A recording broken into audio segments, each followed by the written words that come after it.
A very good afternoon to each one of you. On behalf of the Bangalore Chamber of Industry and Commerce, we welcome each one of you for this special talk on containing COVID 19 through lockdown and unlock and overview. This session is being organized under the aegis of the Pharma and the Healthcare Expert Committee of the BCIC. We'd like to specially thank Mr. Praveen Iyer, Chairman, Pharma of Health and Care Expert Committee of BCIC and Managing Director of Relicare Tech Services Private Limited, for curating this session for the benefit of our members. Today's session will be addressed by Dr. M.K. Sudarshan, Chairman of COVID-19 Technical Advisory Committee, Government of Karnataka, and retired Dean and Professor and HOD of Community Medicine's KIMS, Bangalore. We would be hearing from Doctor on his recommendations given to the government on the COVID lockdowns and his assessments of the situation going forward. The session will be moderated by Mr. Praveen Iyer, Chairman, Pharma and Healthcare Expert Committee, BCIC. On behalf of BCIC, we express our sincere thanks to Dr. M.K. Sudarshan for accepting our invitation at a short notice on this important subject. We would also like to thank all the participants for joining in today's session. We request all of you to kindly mute your mic and webcam option. This will enhance and keep the bandwidth strong as well as avoid any disturbance in the background. We would also request you to any questions to be raised, please raise your hand. Please post please post your questions on the chat box only and the speaker will respond during the session. May I now invite our president, Mr. T.R. Parshuram, who is also the whole-time director and president of Toyota Engines plant in Bangalore. Sir, over to you to the welcome address. Yeah. Thank you, Prithvi. First of all, I extend a very, very hearty welcome to Dr. M.K. Sudarshan, Chairman, COVID-19 Technical Advisory Committee, Government of Karnataka, and retired Dean and Professor and Head of Department of Community Medicine of KIMS, Bangalore. Thank you, Doctor, for sparing your valuable time. Thank you. In fact, we are very, very fortunate to get a great person like Dr. Sudarshan. And I'm very thankful to Dr. Praveen Iyer for organizing today's event. So once again, a very good afternoon to all of you. So dear friends, all of us know that we have been going through one of the most unprecedented times we have ever seen in our lifetimes. We had the wave one, which was threatening like a tsunami, but it did not really do the kind of effect. But wave two came really like a tsunami, with no warning, and the kind of impact, the damages on the community, the social fabric, the corporate, the economy, and society is, it's very, very difficult even beyond the words. But I can give you the statistics how the world GDP declined, how many lives are lost in each country, how many people lost their kith and kin. I think the story goes on and on. But nevertheless, I think the fact is wave two is on, wave two is receding. I think that's a very good silver lining, I would say. And we hope that, we come out of the wave two soon and we prepare adequately for wave three, which is likely in October, is what is the prediction. So the most important thing is, I think the learnings and reflections of this COVID is something which all of us should carry forward. The learnings for the corporates, the learning for the society, the learning for the families, learning for the doctors, learning for various industries and various trade bodies, I think is what we should really imbibe. Sir, as a matter of fact, Bangalore Chamber of Industry and Commerce was one of the earliest chambers to talk to the government when the wave one happened. We had several discussions with the government and with the industry minister, with the chief minister, and we brought a lot of early respite in the wave one, sir. We appealed the voice of the MSMEs at a much early stage, and we got a lot of support in terms of loans, waiving of fixed electricity charges, and supporting them in several best practice initiatives, sharing of safety practices, and so on and so forth. And similarly, the wave two, we are discussing with the government to extend all support to the industries and people. In fact, from Bangalore Chamber of Industry and Commerce, sir, we have started a lifeline called Hope. Hope is humanitarian, optimism, partnership, and empathy, where it is a kind of a comprehensive guide where people can refer that guide for any kind of medical support, emergency ambulances, CT scan facilities, or oxygen beds. So this is one initiative we have started as a 24-hour helpline, sir. And also we are, donating mobile crematoriums to the BBMP through our, BCIC companies. And we already ordered 2 mobile crematoriums, and some more we are looking on the cards. And we are also getting the deep, the mortuary freezes from Blue Star to, preserve the bodies. Of course, we would like to do for prevention activities, but this also support, we want to do it to the government. And also we are donating oxygen concentrators to many of the needy people through some of the NGOs and government hospitals. We are studying. So already some of the oxygen generators we are getting it early next week. And through our member associations, we are trying to set up some kind of a COVID care centers. For example, I think the Jigani Industrial Association, through our member company support also, is trying to do that kind of a COVID care centers, where for the first time we are trying to look at putting an oxygen generator plant, not just oxygen concentrator. Therefore, not only for this COVID, it should stand the test of time. And similarly, one of our member group companies have come out with a COVID hospital now. Volvo has come out, and it was launched by the Honorable Chief Minister. I think Mr. Indu Shekhar is the chair of our MSME Council. So all these kind of good activities and support we are continuously doing. And we had several seminars and webinars on COVID by eminent doctors such as Mr. Murali Mogan, Mr. C.T. Ravi, and a few more other doctors. And we are very blessed to have you, our August present, sir. Unfortunately, we had 2 kind of waves this time, and we had a lockdown for 2 weeks by the government of Karnataka, which came as a bit of a kind of a shock to us. But we also welcome the government initiatives because there is no other choice, we know, sir.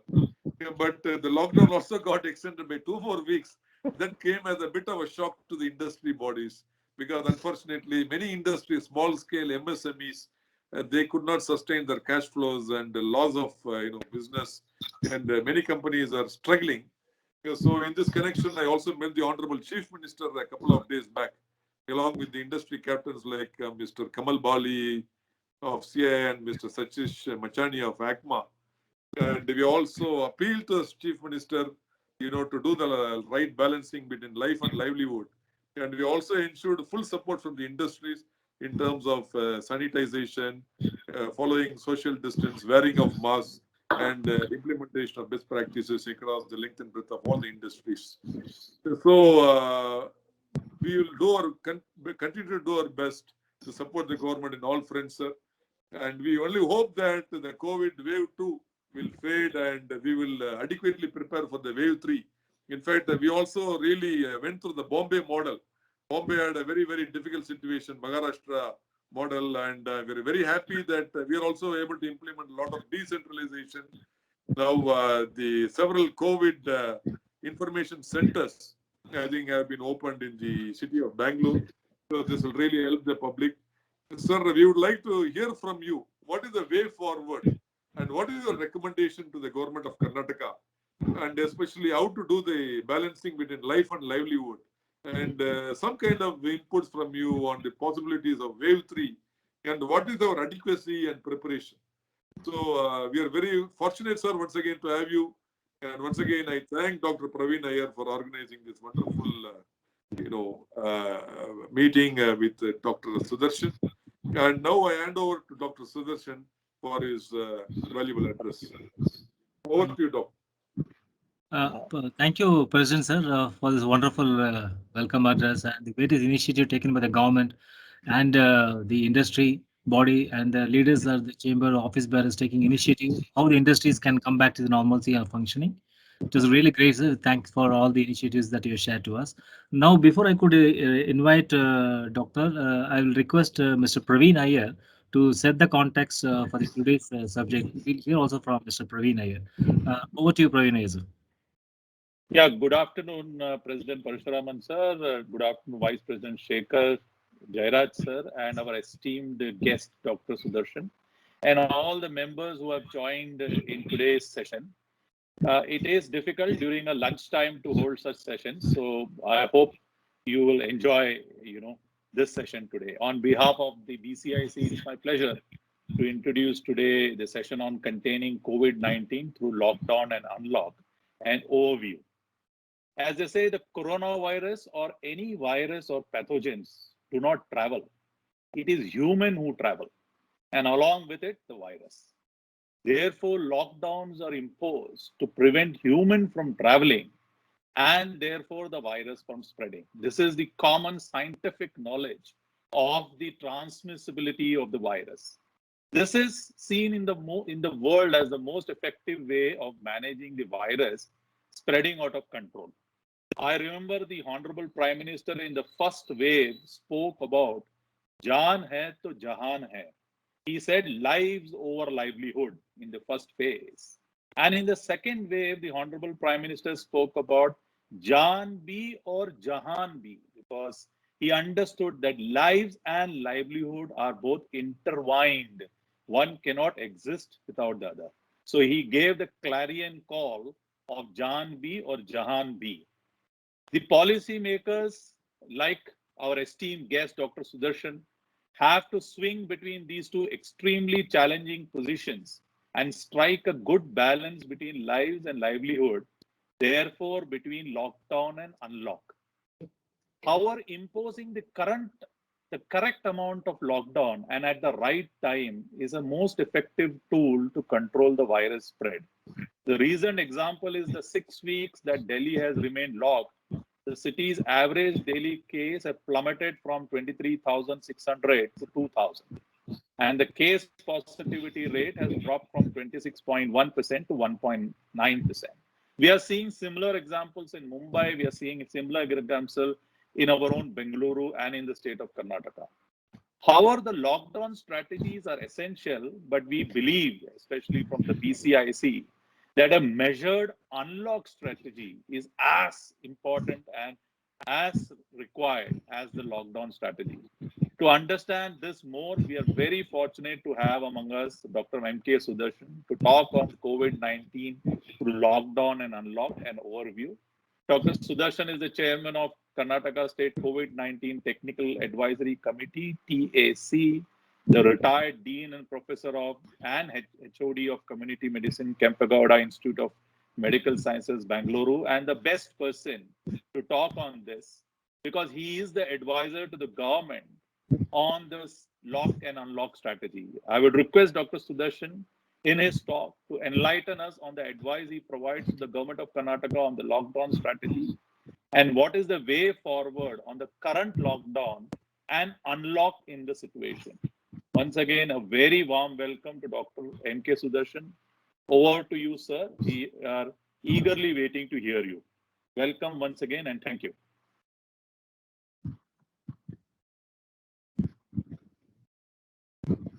Sir, your mic is on mute, sir. Doctor, sir, your mic is on mute. Yeah, no. Now I opened it. It was muted by the organizer, that is the coordinator.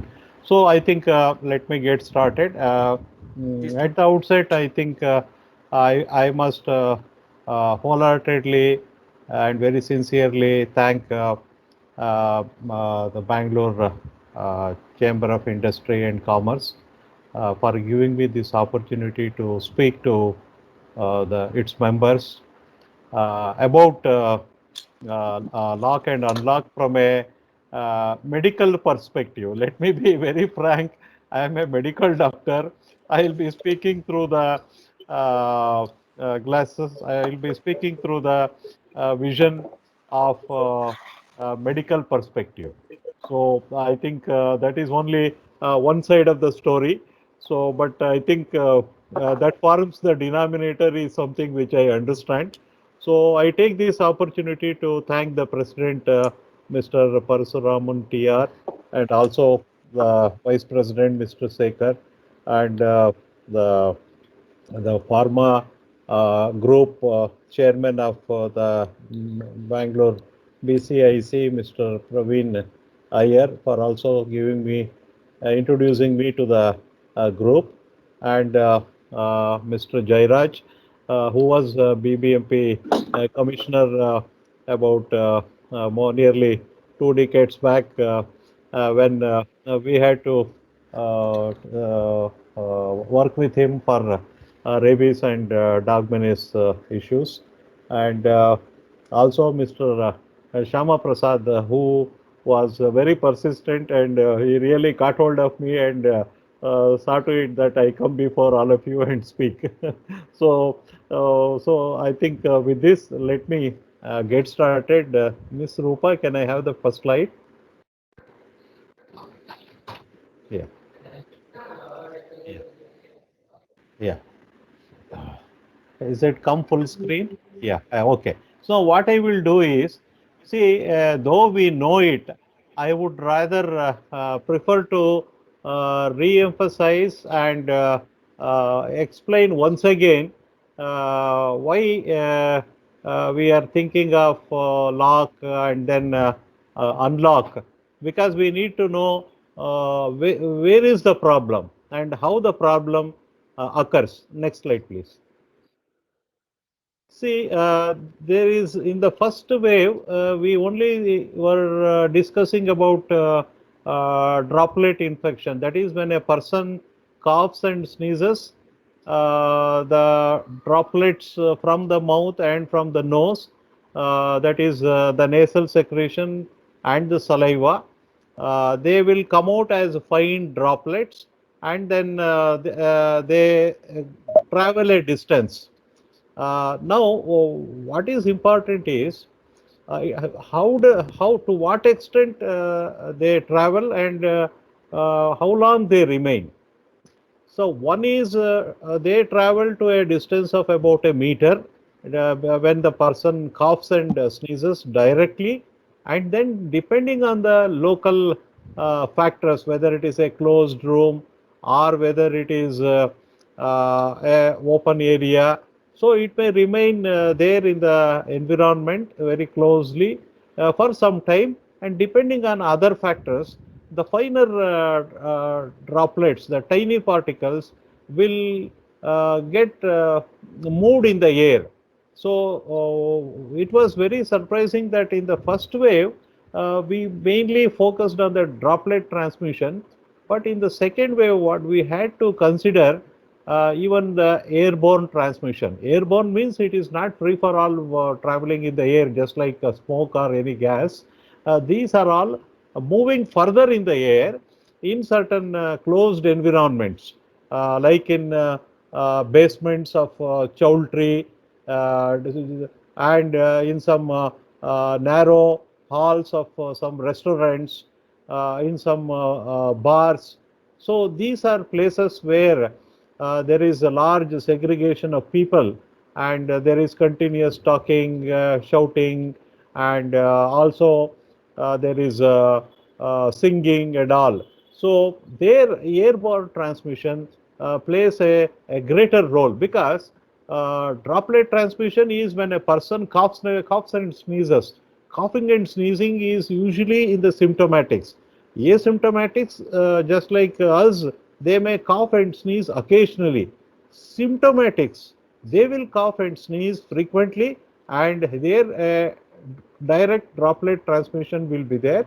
Airborne transmission is mostly in cases of asymptomatic persons. They are otherwise like us, but when they are talking or occasionally when they cough or sneeze, the finer particles less than 5 microns, they keep moving, and they go, depending on the local ambience, they travel some distance. So this is where the problem is, and that's where we have seen more cases this time, and this has come right from WHO, Government of India, and all. It came little late, but it is all based on evidence. So we had to accept, and then we are now here in this kind of a. So first wave was a really wave. 2020 was a wave, and this time it is a deluge or a tsunami. So next slide, please. So this also we need to keep in mind, though many of you may know this. See, in the first one, high risk, topmost, both are not wearing the mask, and there is a high risk of transmission. And if the distance is less than a meter and it is for more than 15-20 minutes, and there is virtually a very high chance of a person catching the infection. Now the next one, second one from the top, if you see here, medium risk. See, what is important is the person who is wearing the mask. So he is protecting the other person. You see, when you are wearing the mask, you are not getting protected. You are protecting the other person. So this must be kept in mind. So when you see somebody not wearing a mask, please tell them, tell that person to wear the mask for your protection. So wearing mask is to protect the primarily to protect the other person.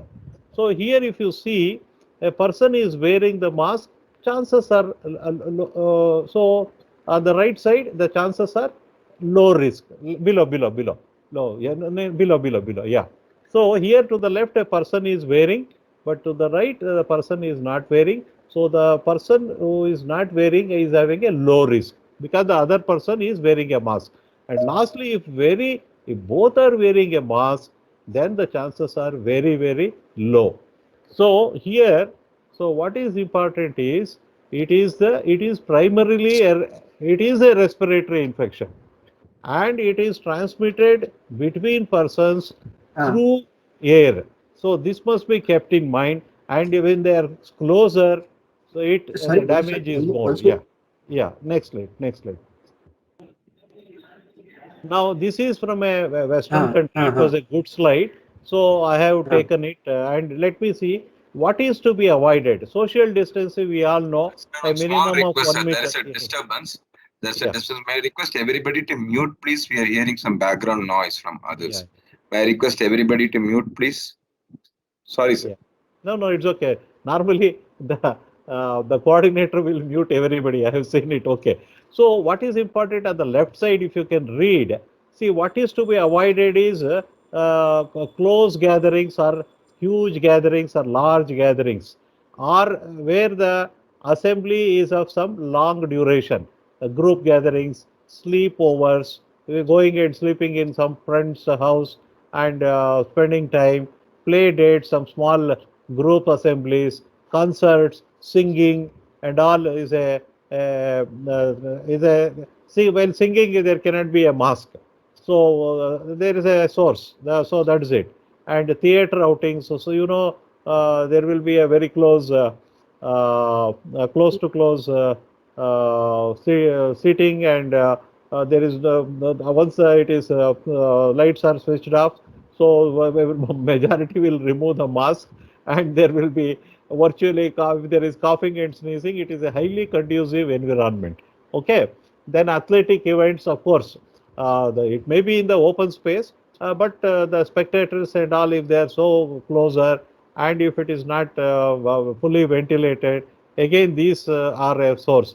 Crowded retail malls, they are all so here comes the economy, business and economy, so and workouts and gyms. So this also we recommended that this also to be closed. There were a problem. And non-essential workers in your house, so you see normally what we have seen is in the upper income group there is nothing, nobody, everybody is fine, but somebody elderly person will get infected. So the source of infection is either the housemaid or the cook or sometimes the driver. So you need to be very careful about these three group of persons, and you should see that they wear the mask when they are in the house and they are asymptomatic. And this mass transit system, whether it is a bus or whether it is the metro, one need to be, they have to avoid. So that's why all these things, they are hit first when there is a lockdown. Now, next is you have to have some caution.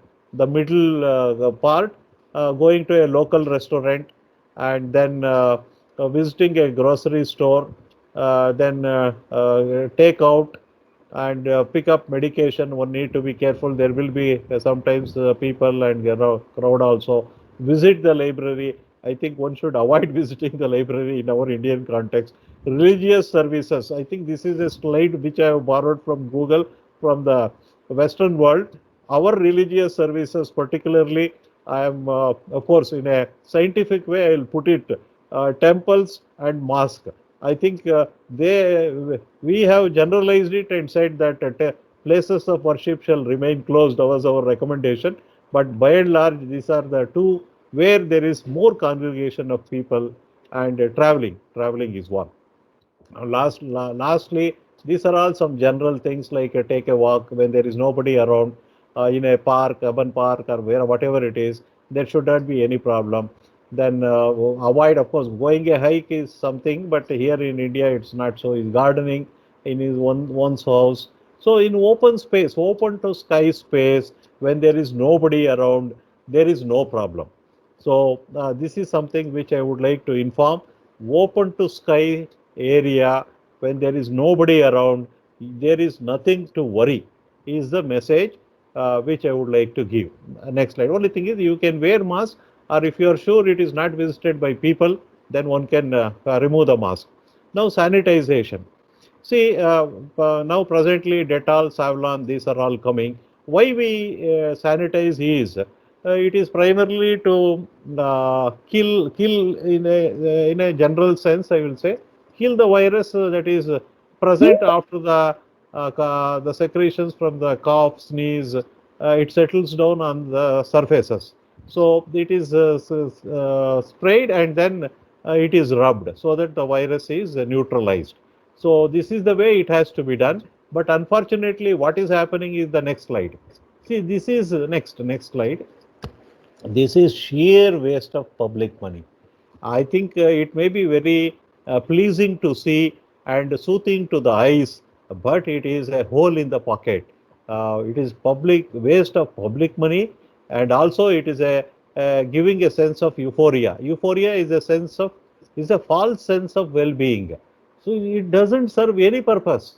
We have recommended not to do this, but what is said in Bangalore in Vidhan Sauda, Vikas Sauda, or Arogya Sauda doesn't go beyond those buildings, and people will continue to do what they feel they are right, and they will even advisories have been issued.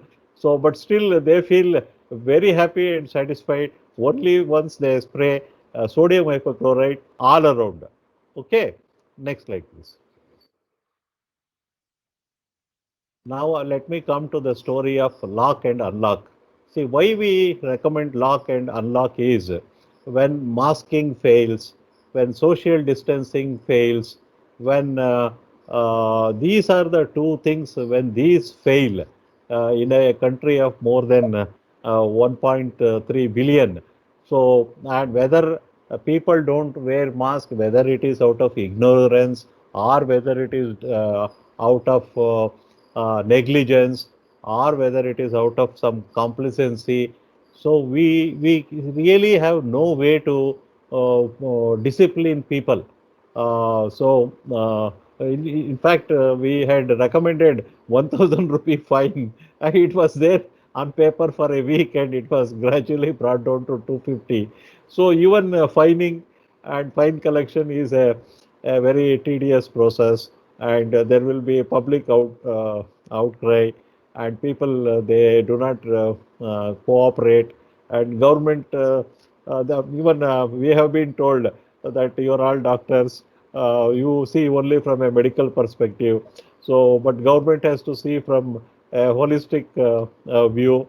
So we cannot do all that what you say, and some of the things definitely they are not doable. And so just I will give you an example. Like we recommended the closure of cinema halls way back. I think it was in the month of April or so. So then there was a delegation, and then it was rolled back. Let me be very honest. So now after a month, it had to be closed down. So see, basic human nature. What we have seen is that unless we see the problem before us, we will not accept the problem. Suppose we say the problem is on its way, it will come after a month, they will doubt. Will it really come? How sure are you? What is the guarantee? So these type of things, let us see, let us wait for 15 days, let us wait for some more days. And then when we find that suddenly there is a deluge and people are rushing to the hospital and ambulances are not there. So in this type of situation, then there is action. So anyway, let me start with the last year thing. So lock and unlock. So to ensure or to not ensure, to enforce physical distancing and to see that there is no transmission, to prevent a person from moving and a person from moving and moving the virus. It has lockdown is ultimately is said as Brahmastra or Rambad. So I think this is the last resort. Any government anywhere in the world will use it to prevent the spread of any communicable disease. Yeah, next please. Now we had lockdown in 4 phases last year. This was the first time we, at least I think all of us who are here, never have ever in our lifetime had experienced any lockdowns. So initially it was some kind of a bizarre experience. Then slowly we got used to it, and because the television worked, so we were all continuously being told why and how long and everything. We were kept busy, and we were counseled and we were advised. So anyway, the whole country fell in line, and we simply accepted the dictate of the Honorable Prime Minister. And next slide, please. Yeah. Now, why lockdown is at that time it was a new disease, everything was new, and we had there is no protection. No protection means 1 minute, I will tell. No protection means we did not have a drug, we did not have vaccine, we did not have adequate supplies of mask, sanitizer, PPE kit, drugs, testing kits, nothing. Nothing was there.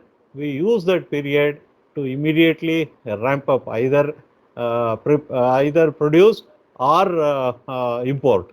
So all these things happened in that period of lockdown. Next week. Now, and whatever best that was possible, we had to ramp up the medical infrastructure like hospital beds and ICUs, ventilators. In some place in Uttar Pradesh, when they were told there are no beds, so they have carried the what is that folding carts from their homes to the hospital, and they have slept there. So these type of bizarre things also happened. Now medical triaging, we had to get ready for medical triaging, telemonitoring, and we had to arrange a centralized bed allocation system or bed allotment system, which has become a big news in Bangalore in the recent past.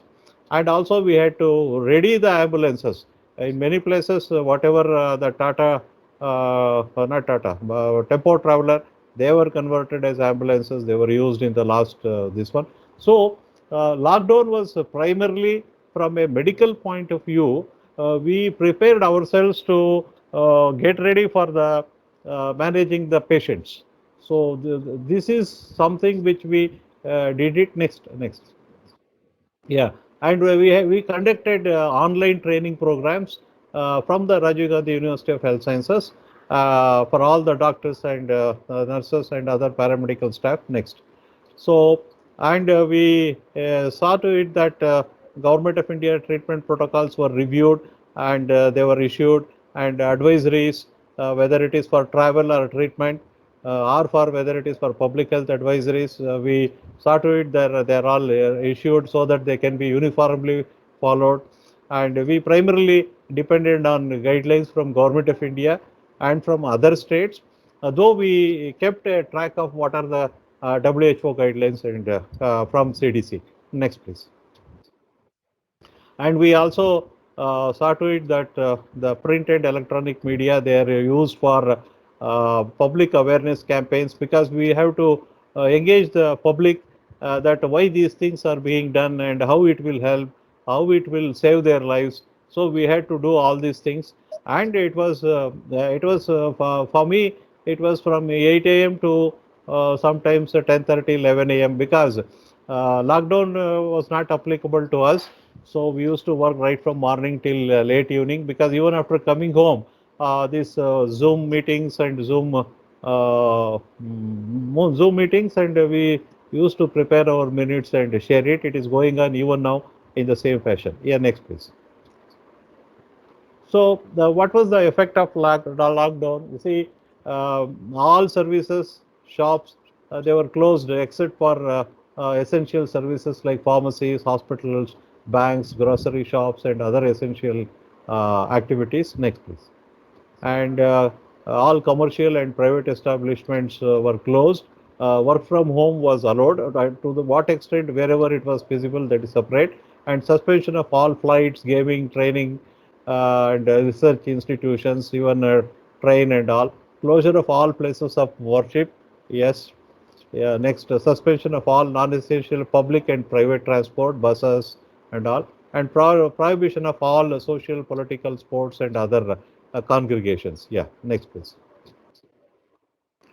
Now, see, what is locking is easy. It is done at one go.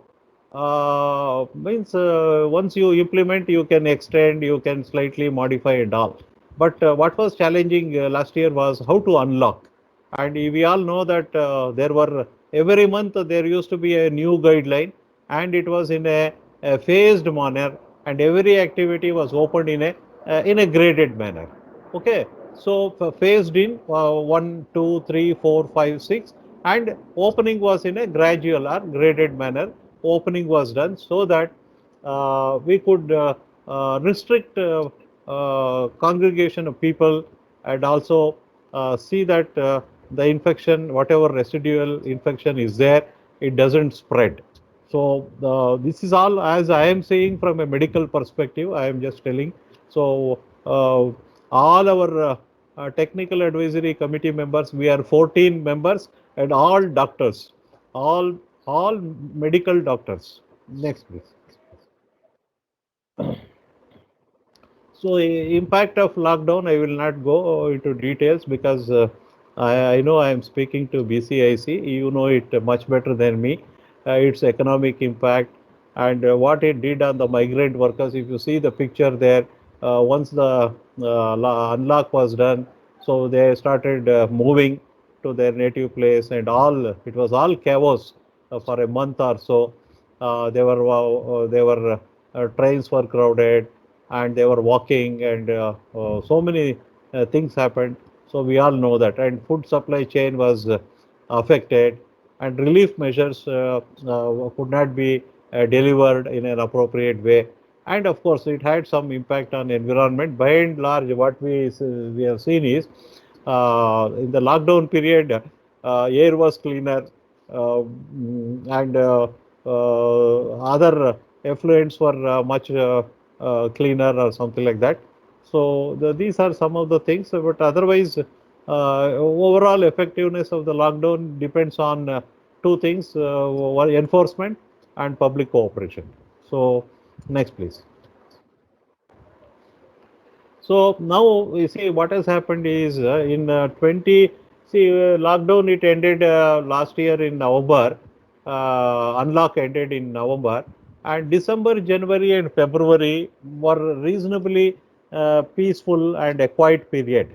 So this is when actually those who had the infection, we from our current understanding, we know that the protection antibodies, they last for about 3 to 4 months is one thing, and also there was a large number of unaffected or susceptible population who, and if the virus returns with certain mutations, change in the structure, which is known to happen in viruses in general. And in case of coronavirus, it has uh, undergone multiple somersaults and so many transformations, so many mutations, so many variants, and it is found all over. So this is actually the responsible for the second, I would say, second tsunami. So what happened? To be very honest with you, let me place it on record that we did inform on 30th of November of a possible second wave in February. So it was submitted, and it was all very quiet period. So December, January, and February were all quiet period. So it was what I can say that the report remained as a document. So so why in April the thing started very bad is, see, just a minute. So in a 14-day lockdown was imposed in April when we reached 34,000 cases, and our active caseload was about 13 lakh, and daily fatality 143, and total fatalities 14,000. So we waited for so long because it is a question of balancing life and livelihood. So government had to consider both, and it is really a very moral, ethical, and an administrative dilemma. And ultimately government decided that lives are now more important, livelihood can wait, and or will be taken care of. And so the lockdown was imposed. The first lockdown was from 27. I will put it whatever, Janta curfew, Corona curfew, and all. I will not go into those phraseologies. In a simple way, they are all lockdowns in some form. April 27 to May 12 was the first lockdown when there was sudden deluge of cases. So then there was acute shortage of beds, and many. Let me be very frank with you. Many people who are in home isolation, they suddenly deteriorated between day 7 and day 10. They could not get ambulance. They could not get beds, and you know what happened subsequently. Shortage of ambulances, shortage and medical manpower also. See, they have been continuously working. I only request if you can get a PPE kit, please wear it for an hour, and you will know what is the effect. What will be the kind of a physical discomfort one will undergo. I think to know it, I think one must wear a PPE kit for only 1 hour. 1 hour is good enough, and doctors wear for 6 to 8 hours minimum. And centralized system of bed allocation was not in place, and by the time it came in place there were some issues, and so many things happened. And this time what happened was, because of a large number of just hold on, large number of patients suddenly getting affected, and they stayed at home. Somehow when they reached in a later stage after a week or so, they were having a very poor oxygen saturation in the pulse oximeter of around 70, 60 and all. They very badly needed oxygen, and there was no oxygen. And oxygen is something which cannot be, whether it is oxygen or ventilator or ICUs, they simply cannot be ramped up as a facility or a infrastructure. So let me, we really failed. We really failed we were overwhelmed by such a great demand. And then you know that many people were given the responsibility, or many ministers were given the responsibility. One will handle oxygen, one will handle beds, and one will handle remdesivir, and another will look into vaccine, like that. So the load or the burden was shared, and then then some things could be done at a very short period. Yeah, next please. Yeah, please. And of course, you know, there is a shortage, really a shortage of remdesivir. So remdesivir is, of course, is not a very specific COVID drug, but many clinicians they feel, and the patients also they demand. And in this chaotic situation, if available, it is given. here and there when it is given at the right time. Remdesivir has provided some relief. So it is a kind of a mad world, and Remdesivir is going around like a magic bullet. So WHO has said no. Government of India also has said no, but it is very much in demand. So it is, and some clinicians in their own clinical experience, they say that it works in certain patients when it is given at the right time. So it is in demand. So again, now this new condition as a complication of in a COVID, in a few COVID patients who have been on steroids, who are having uncontrolled diabetes and other comorbidities. So black fungus is something which has come up now. So amphotericin B, there is again in shortage, and of course shortage of oxygen. So now slowly the as the number of cases have come down, the demand for oxygen concentrator is slowly coming down. Even for ICU beds here and there, that is now available. So now we are seeing a kind of a plateauing. So what was in the month of April, now in the end of May, things are slowly improving is the message which I would like to give. Yeah, next slide, please. Yeah, next. Yeah.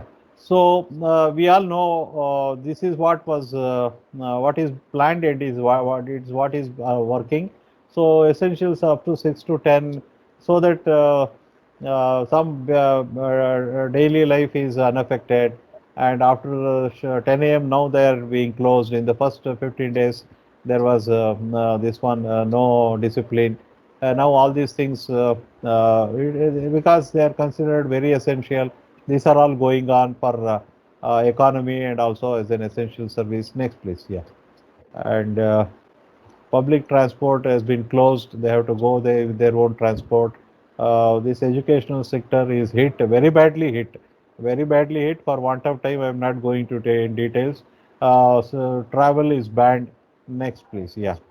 Yeah, this is one thing which is very interesting. Yeah, home liquor. There is a great demand for liquor. I don't go into the details. So liquor is okay with MRP, but when it comes to medicines and when it comes to hospital bills, so there is an issue of concession, discount, and all. Anyway, that is a part of life. Yeah, next one. Take away because many are not having, they are not cooking and they are all single bachelors and also they depend on restaurants. So takeaway is allowed or even door delivery. What is that? Swiggy and another Zomato and all. They are all working. Yeah. Next, please. Yeah. So yeah. Next. Yeah. So now the second phase we are completed it. Now we are going into because the first lockdown did not provide the desired result. So we went to the second lockdown, second stage, second phase. Yeah, next now we are in the third part of the lockdown, and now actually this is the reason that has been given.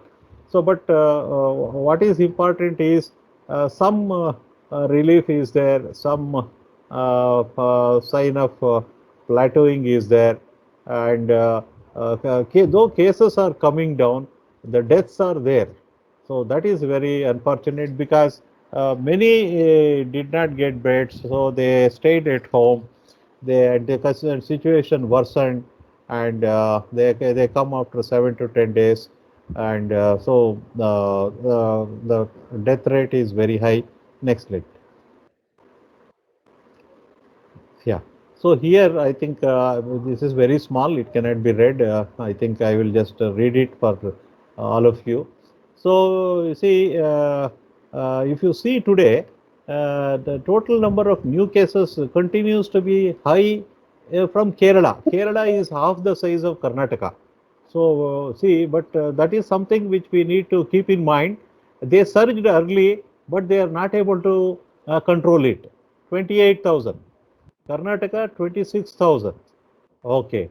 And Tamil Nadu late surge 33,000. It has surged After Kerala and Karnataka, of course, first surge was Maharashtra, now 24,000 coming down, and next was Kerala, still not able to control 28,000, and Karnataka 26,000, Tamil Nadu late surge 33,000, and other states, of course, next is 18,000 Andhra and West Bengal 16,000. So, but otherwise, these are the four southern states where the COVID pandemic is still in a good swing. Yeah. So, if you see recovered, just hold on. Yeah, if you see recovery rate in Karnataka, because the large number of admission, 83%, but they will recover in the due course of time. It takes about 10 to 12 days for at least 6 to 10 days for discharge. By the end of this month, I think our recovery rate should easily cross 90%. So, and the fatalities also will come down because the beds are now available. Only they have to go to the hospital. One more thing, let me tell you at this stage. See, the CCCs, they are this time somehow people they have seen COVID in the first wave. They have become some kind of familiar with the disease. They are not ready to go to CCC. This is a very puzzling phenomena, and they cannot be forcibly taken from home to the CCC. Either they want to be at home or they want a hospital bed. They are not ready to go to CCC. This I request you to please keep in mind. But what we are considering is wherever CCCs are established, if they are established as a standalone or some kind of a separate independent facility, they need to be not to be dismantled. We may need it after 4 to 6 months or 4 to 5 months. So this is something we have been discussing and informally telling. We are yet to put it in writing, but some people are not ready to go to CCC this time. So that is very interesting. We need to persuade them, and they need to be removed from their comfort of homes and move to CCC, and from CCC they can be moved to the hospital. So that's it. Yeah, next. So if you see the yesterday's, this is every evening government releases a media bulletin. Yesterday it was 24,000. I have highlighted new cases, and 476. See, that is a very worrying thing. Deaths are very high. See, deaths used to be 2 digit, 1 digit in the month of January, February, and all. But now it is 500, 600. Now it has come to 476, and test positivity rate luckily has come down to 17%, below 17.59%. That is, if we test 100 persons, we are 17 persons are testing positive. We want this to be less than 5%. Though we are doing a targeted symptomatic testing, because of lockdown, we are not able to do large number of tests, both from operational reasons and also for public accessibility and public cooperation. They also cannot come and get tested. So we are limiting to around 1 lakh, but it is going to around 1 to 1.2 lakhs. There are 24,000 cases. Even in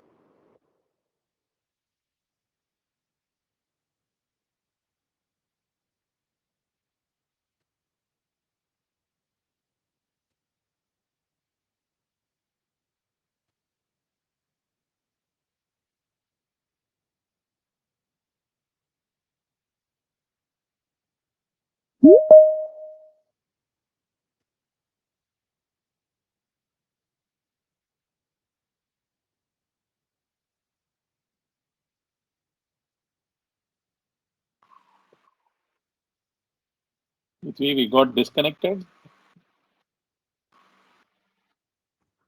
Yes, sir, we're not able to hear. So we got Yeah. disconnected. Suddenly, I sir, think, but for the last 1 minute, we are not able to hear you, sir. Yes.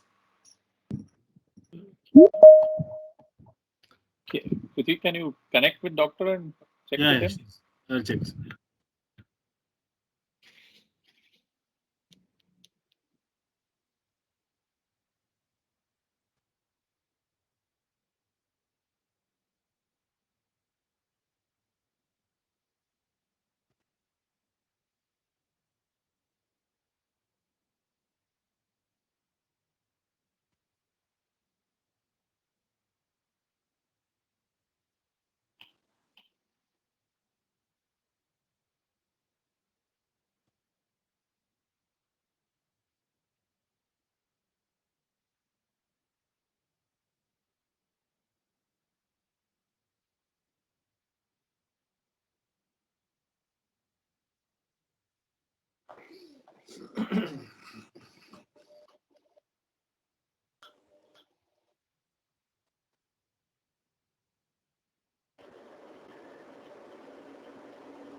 Prithvi, could you check with him? Yes, sir, we are calling him, sir. He's trying to log in and see.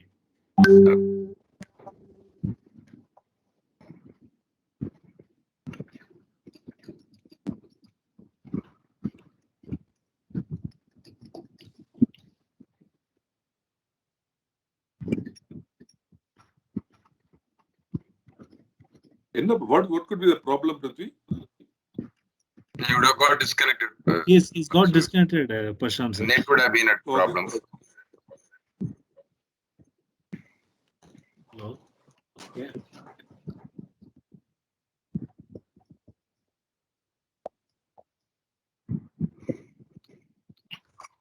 So there was some power disturbance at his end, so he's logging in now. Sir.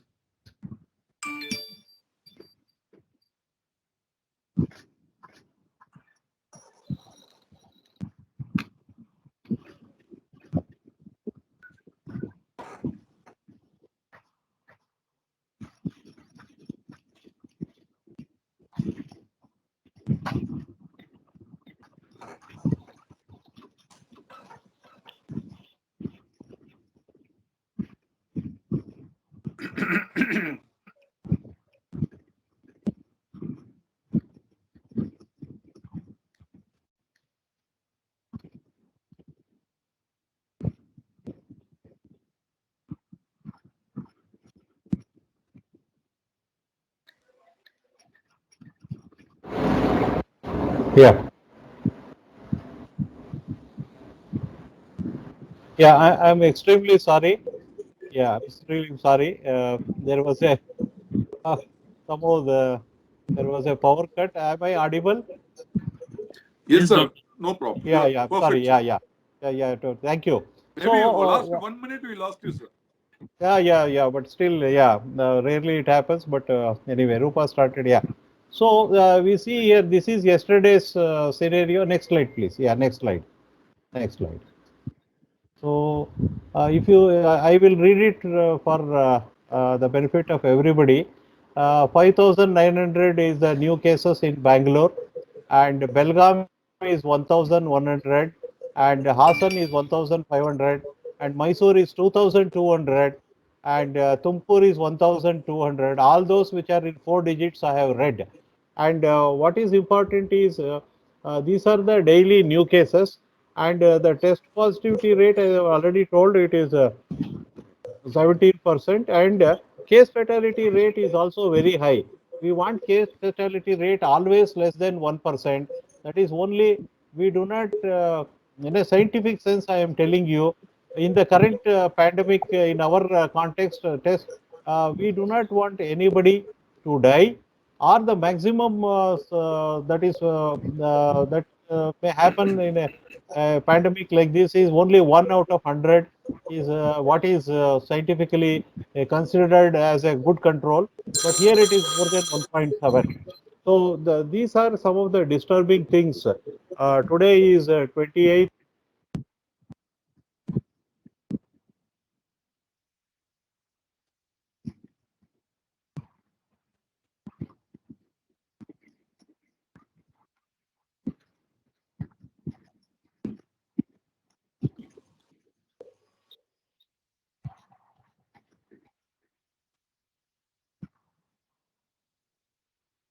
Sir, you are You are muted. not able to hear. You have to unmute yourself, sir. You have to unmute. Yeah. So sorry. So the desired impact of the lockdown has not been there. So what was expected is we wanted the case fatality rate to be less than 1. It is 1.7. We wanted the number of new cases to be less than at least 5,000. It has not happened. And we wanted the test positivity rate to be less than 5%. It has not happened. So, from a medical perspective, the desired impact of the lockdown is yet to be seen. But if at all government considers, because livelihood are seriously affected, we cannot have this lockdown for long. Then the unlock shall be very graded, very strict, and very focused. Unlock has to be done. I think in the next month, around the 4th or 5th, a decision may be taken. So, from a medical point of view, the situation is not very encouraging. Yeah, next slide, please. Yeah. So, what next? Yeah, please. Yeah. So, same thing what I have told. Yeah. We normally look for daily reporting of cases, daily deaths, and next is next test positivity rate I have told, and next is yeah load of active cases. We are now having around 98, 70, 80,000, but still we need to have less.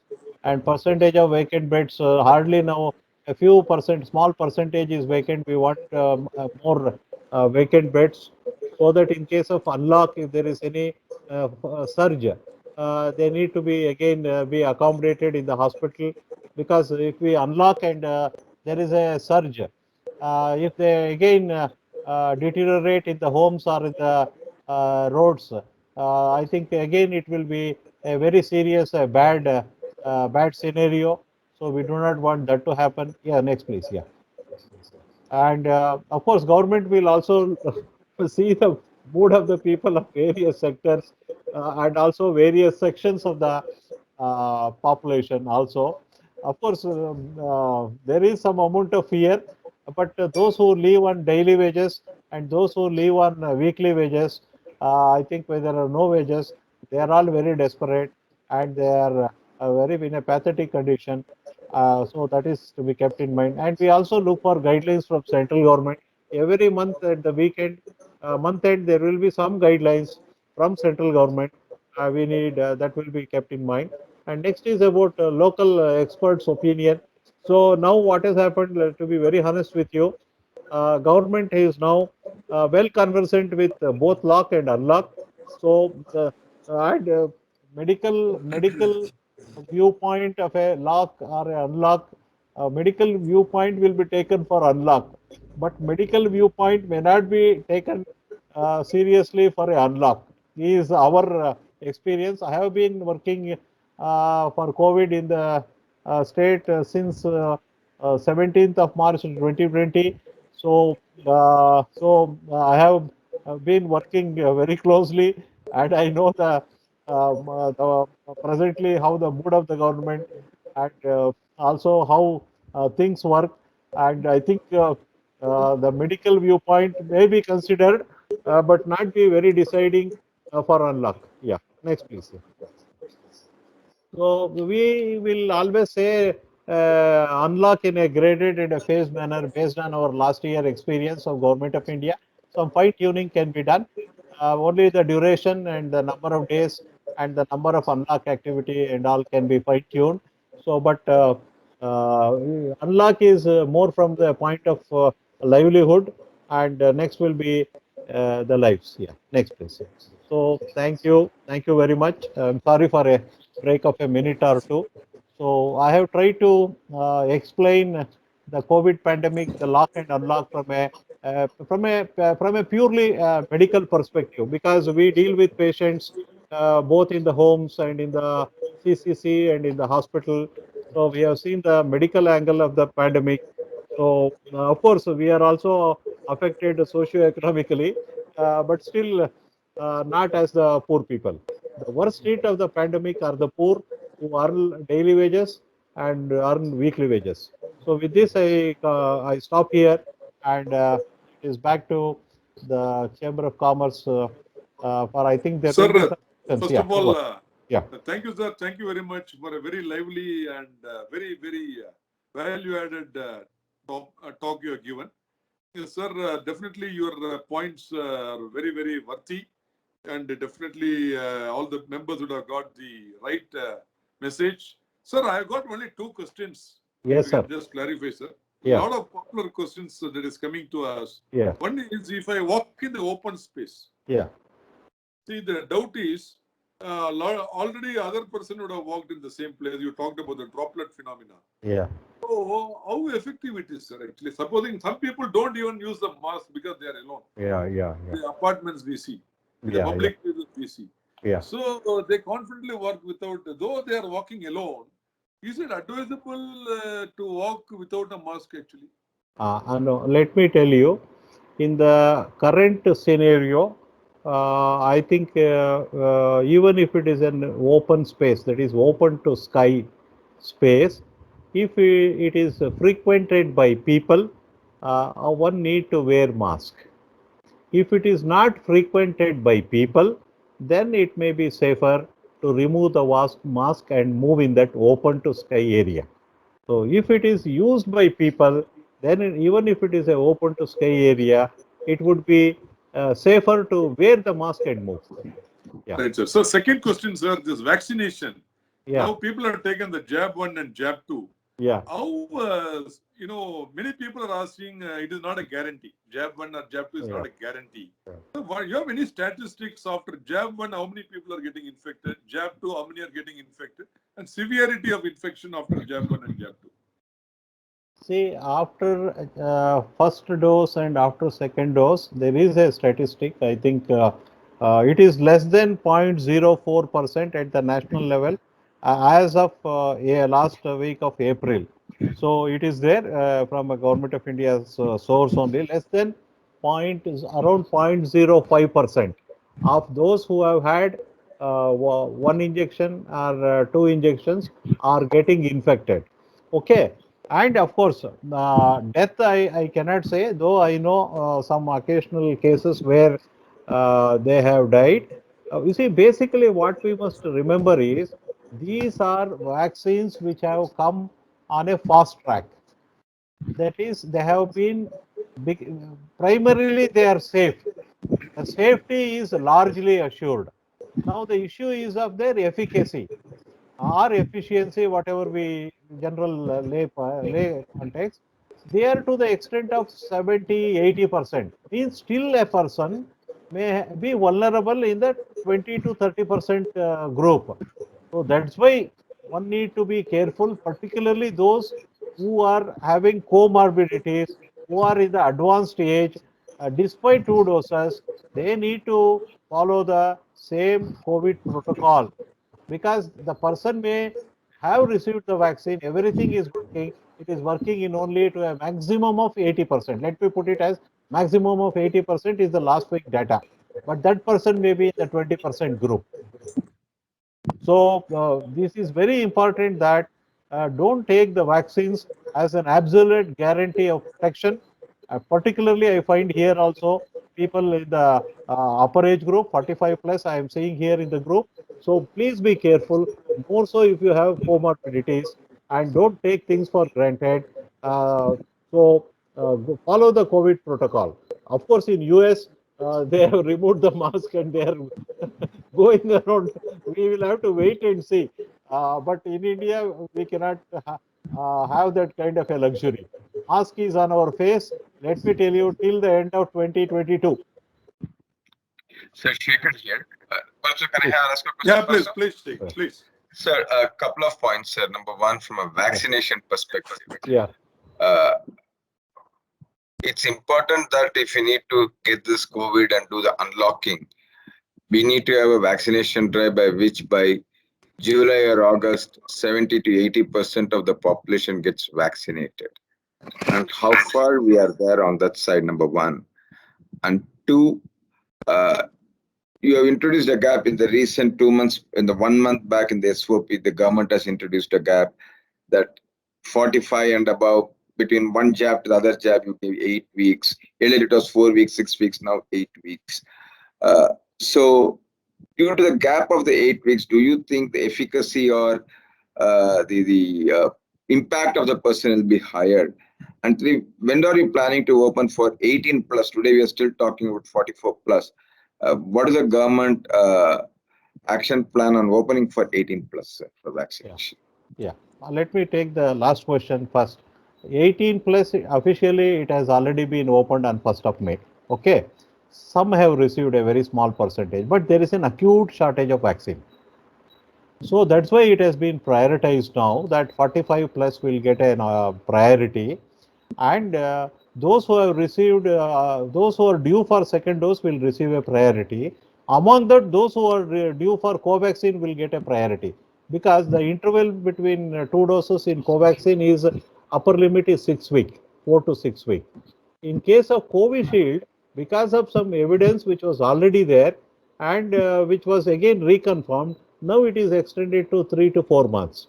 Covishield second dose. Okay, so these things, if they are followed, even one dose will give a protection to extent of 60% is the scientific evidence as of today. So coming to your first question last now is we do not have vaccines. We do not have vaccines to vaccinate the required number of people. So that's why this prioritization and opening up of the private sector for those who can uh, go and take the vaccine for a price. In fact, we have recommended from the technical advisory committee that because the infection has spread to the villages, in the villages now they are not very keen to have vaccine, but from a public health point of view, they need to be counseled and brought to the PSC on certain days, 45 years and plus, and they need to be vaccinated.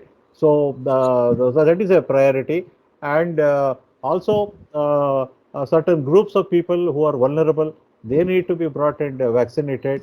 So and lastly, we have recommended that those who have BPL card and ABARK card, that is, they can go to a government hospital, and certain criteria that those who can afford, they should go to the private and take the vaccine, because next vaccine I should go and take it in a private hospital because I can afford.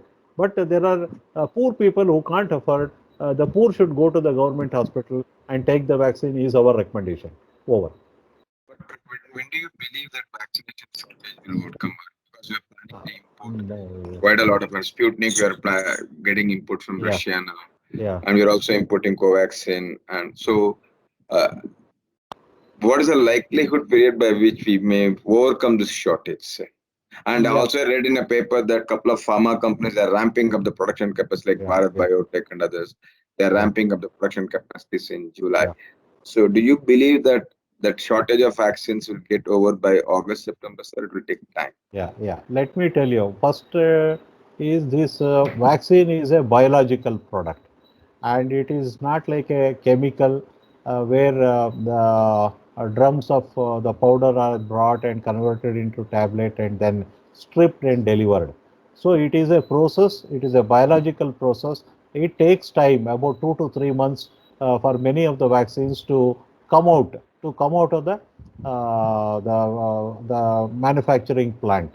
So ramping up is just a statement, but for it to actually convert it into reality will take a minimum of 6 months.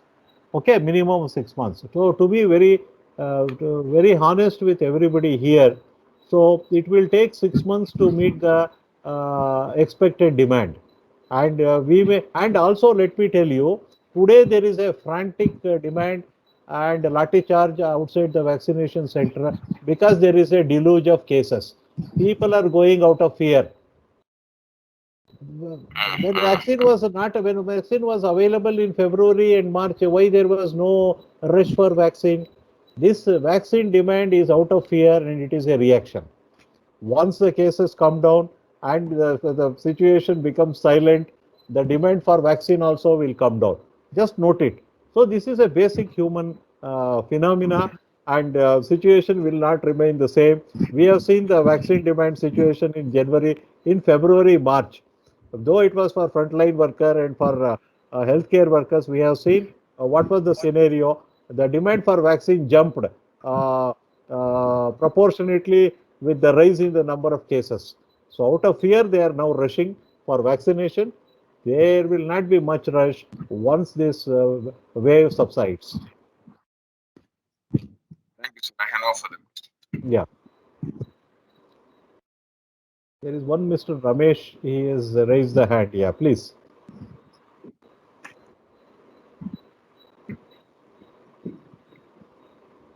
Yes, sir. Mr. Ramesh. Hi, yes, Ramesh here, sir. Sir, good Yes. afternoon, sir. It's a very, Yeah. eye opener, sir. It's a Yeah. very good session. We Yeah. learned a lot, really. Thank you. Sir, Thank you. now see now you categorize the people, no, sir. Top, first one, second one, third one. In the third one, those construction workers like that. Yeah. So Yeah. those who are there on the road, they Yeah. are they are not suffering a lot as per what I read. Yeah. Is it right, sir? Why they are not suffering? Then what is the shortage with the other category people? So how it is, sir? Yeah, no, it is a very interesting question. In fact, we did a survey in the slums of Bangalore, let me say, where there is virtually no COVID protocol. Okay, Yes. but we were surprised to find the incidence of infection is very low, Yes. very low. This was a it was a rapid survey done in the month of April, May. This is something very, and there is what is known as, what we are measuring is antibody. Antibody is a humoral response. It is a response from the blood, measurable, we can say. There is another thing, what is known as the inbuilt reticuloendothelial system or cell-mediated immunity. That requires a very sophisticated test. That also is being measured. To what extent the basic cell-mediated immunity is being generated by this virus.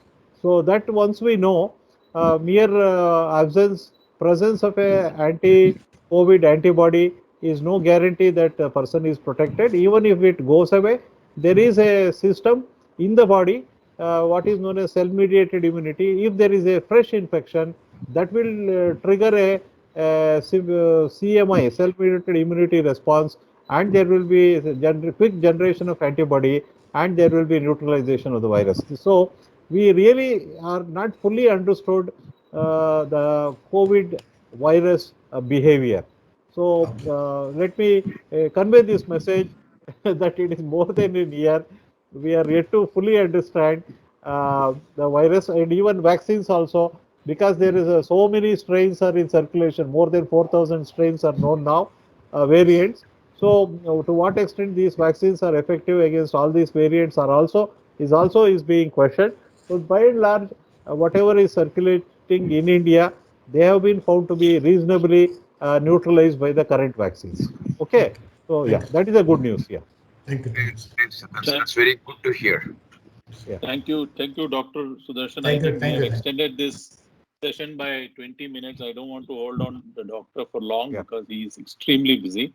People have raised their hands. We will try and address your questions offline, but I would like to thank Dr. M.K. Sudarshan for taking his time and coming and addressing us in this body. We really got a good perspective. Prithvi, you would like to honor the doctor? Yeah, since it's a virtual session, so we'll have a virtual memento handing over, Yeah. and then we'll ensure that it reaches your home or office. Yeah. Thank you. Thank you.